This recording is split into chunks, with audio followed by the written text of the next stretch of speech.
Vion operacioni policor i koduar neonet të 6 i zhvilluar nga Drejtoria Vendore e Policisë në Shkodër në kuadër të goditjes së veprimtarisë kriminale në fushën e narkotikëve dhe armbajtjes pa leje. Specialistët për hetimin e krimeve në Komisariatin e Policisë në Shkodër kanë ndaluar një 49 vjeçar i dyshuar për veprat penale, kultivimi i bimeve narkotike në bashkëpunim, vjedhje energjisë elektrike dhe impulseve telefonike në bashkëpunim, prodhim dhe mbajtje pa leje armëve të gjuetisë dhe sportive, si dhe mbajtja pa leje dhe prodhimi i armëve shpërthyese dhe municionit. Sipas policisë, 49 vjeçari dyshohet se ka bashkëpunuar me një tjetër shtetas 35 vjeç për përshtatje në një banese në lagjen Docmazi, e cila përdorej për kultivimin e bimeve narkotike me pajisje, që furnizoheshin përmes litive të paligjshme dhe energjisë elektrike.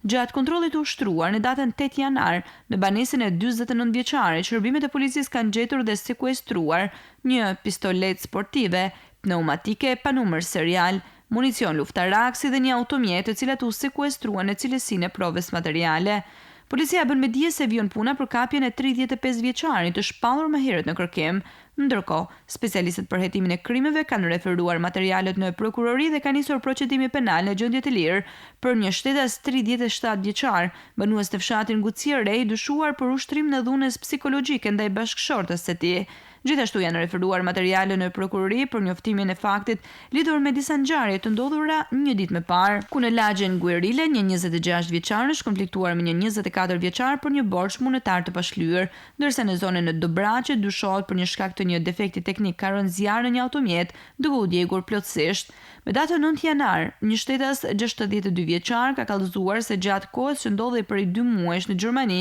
i është vjedhur nga banesa në fshatin Shtojëri një armë gjahu me leje si dhe një shumë parash. Policia po punon për identifikimin dhe kapjen e autorit apo autorëve të vjedhjes.